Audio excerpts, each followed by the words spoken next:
Good morning students. Coordination compound isomerism video series में पिछले video में हमने बात की थी स्ट्रक्चरल आइसोमेरिज्म के बारे में। आज हम बात करते हैं स्टीरियो आइसोमेरिज्म, त्रिविमीय समावयवता। क्लियर? तो देखिए, अपन ने बात की थी कि ये जो अपनी त्रिविमीय समावयवता होती है, त्रिविमीय समावयवता ये दो प्रकार की होती है। एक होती है ऑप्टिकल और एक होती है जियोमेट्रिकल। क्लियर?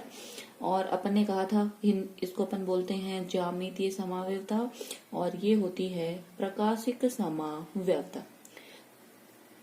तो आज अपन इसके बारे में डिटेल से पढ़ते हैं। देखिए, सबसे पहले मैं बात कर लेती हूँ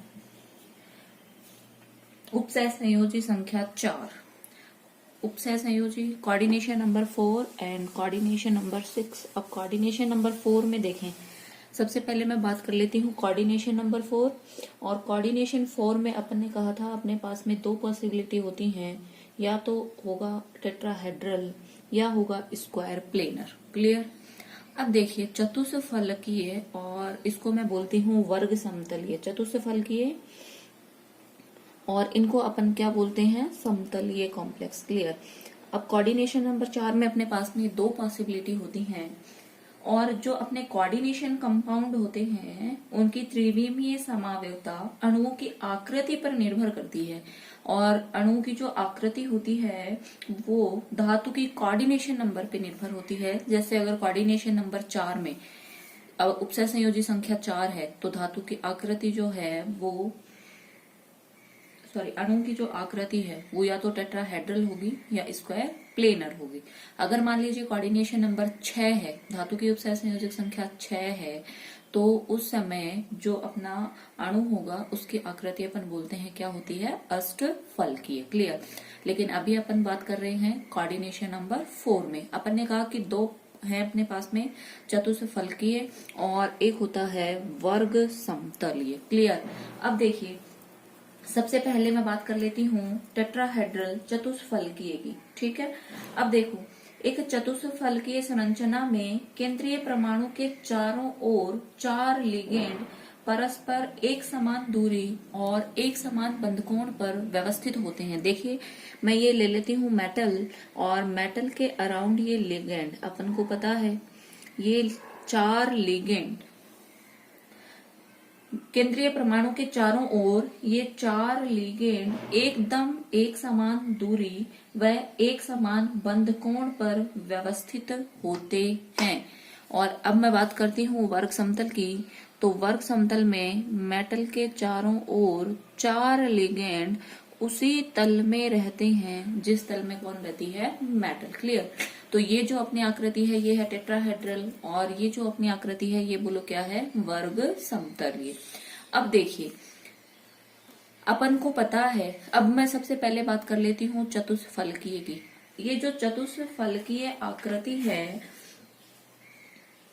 इस आकृति के लिए जियोमेट्रिकल आइसोमेरिज्म नहीं होती है, या मैं बोलूं ये ज्यामितीय समावयवता प्रदर्शित नहीं करता है। क्यों? क्योंकि चारों लिगेंड समूह जो होते हैं मेटल से वो समान दूरी पे और समान बंधकोण पे व्यवस्थित होते हैं, इसलिए यहाँ पे सिस ट्रांस नहीं बनता है।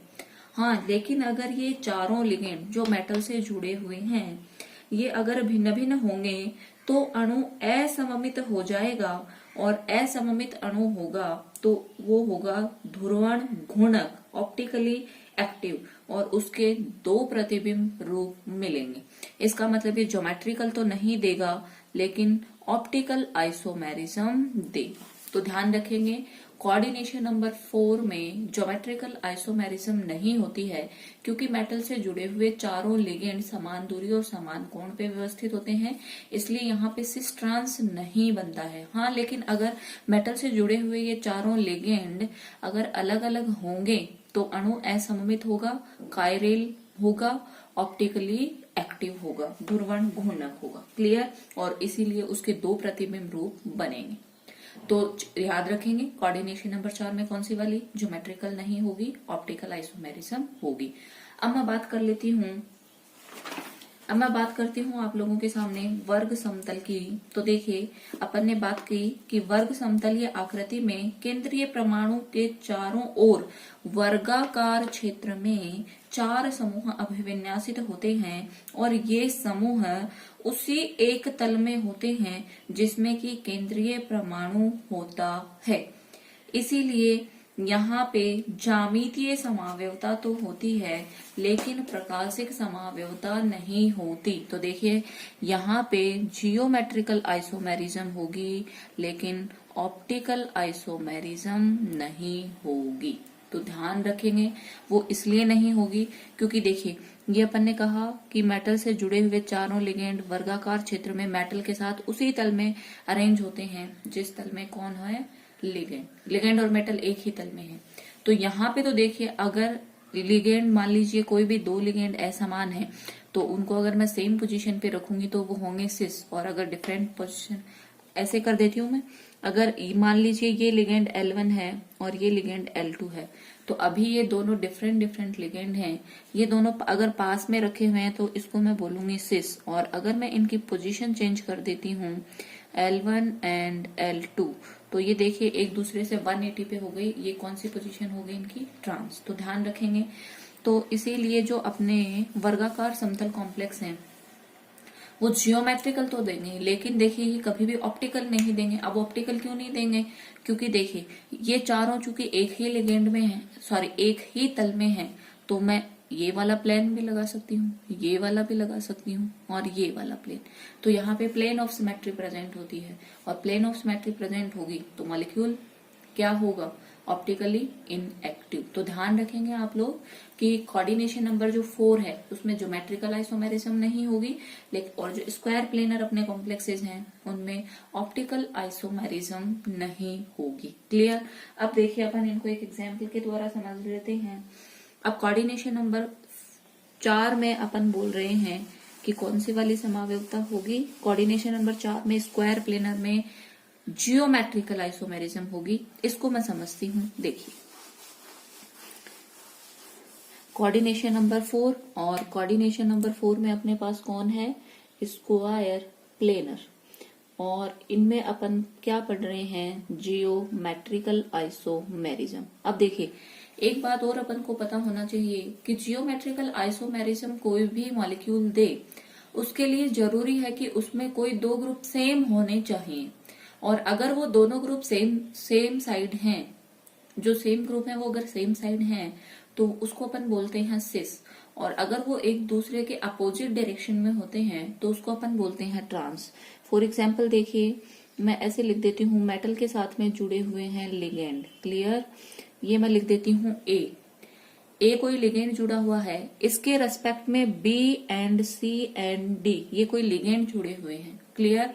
तो अभी देखो ए के रेस्पेक्ट में जो सी होगा वो सिस होगा, और ऐसे ही ए के रेस्पेक्ट में बी जो होगा वो भी क्या होगा, सिस पोजीशन पे होगा। आप इनकी सिस पोजीशन ट्रांस पोजीशन देख लीजिए। लेकिन ए के रेस्पेक्ट में जो मेरा डी होगा वो कौन सी वाली पोजीशन होगी, ट्रांस पोजीशन। ध्यान रखेंगे कि अगर ए के रेस्पेक्ट में जो एडजेसेंट पोजीशन है, या मैं बोलूं 90 डिग्री के कोण पे जो रखे हुए हैं लिगेंड, ए के रेस्पेक्ट में ये जो सी लिगेंड होगा वो सिस होगा, ए के रेस्पेक्ट में बी लिगेंड होगा वो भी कैसा होगा, सिस। लेकिन ए से 180 डिग्री पे कौन रखा हुआ है, डी, तो वो इसका क्या होगा, ट्रांस। क्लियर। ऐसे ही अगर देखिए मैं मान लीजिए बी की बात करती हूँ तो बी के रेस्पेक्ट में ए बोलो क्या होगा, सिस, ये क्या होगा, सिस, और इससे 180 पे कौन रखा हुआ है, सी, तो ये इसका क्या होगा, ट्रांस। ऐसे ही अगर इसके रेस्पेक्ट में बात करूं तो ये क्या होगा, सिस।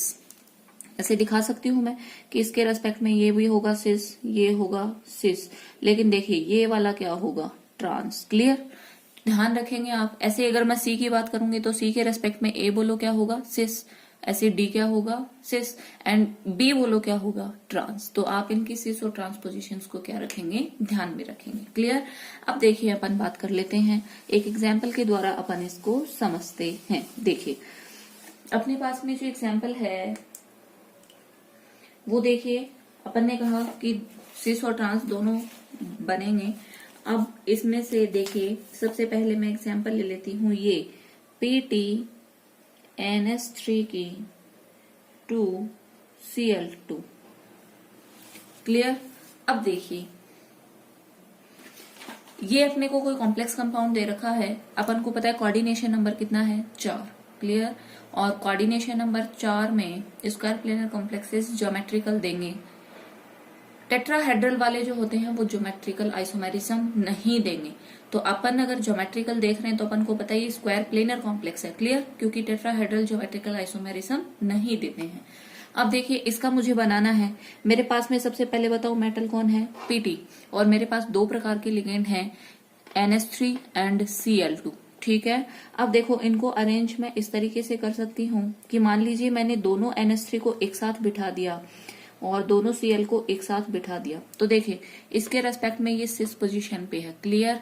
सेम लिगेंड सेम साइड है, इसका मतलब ये कौन सा वाला हो गया, सिस। लेकिन देखिए, अगर मैं इनकी पोजीशन को चेंज कर देती हूँ, NH3 यहाँ पे मैं बिठा देती हूँ NH3 Cl एंड Cl। तो देखिए, Cl के रेस्पेक्ट में ये Cl किस पे है, ट्रांस पे। NH3 के रेस्पेक्ट में NH3 कहाँ पे है, ट्रांस में। तो ये वाला जो मेरा आइसोमर बनेगा, ज्योमेट्रिकल आइसोमर, इसको मैं क्या बोलूंगी, ट्रांस। तो ध्यान रखेंगे आप लोग, सिस कौन सी पोजीशन होती है और ट्रांस कौन सी पोजीशन होती है। और ये जो होता है, ये होता है सिस प्लेटिन, और इसको अपन एंटी कैंसर ड्रग के नाम से भी जानते हैं। क्लियर। तो ध्यान रख लेंगे कि यदि सेम लिगेंड सेम साइड होंगे तो उनको बोलेंगे सिस, और अगर वो एक दूसरे से 180 पे होंगे तो वहां पे अपन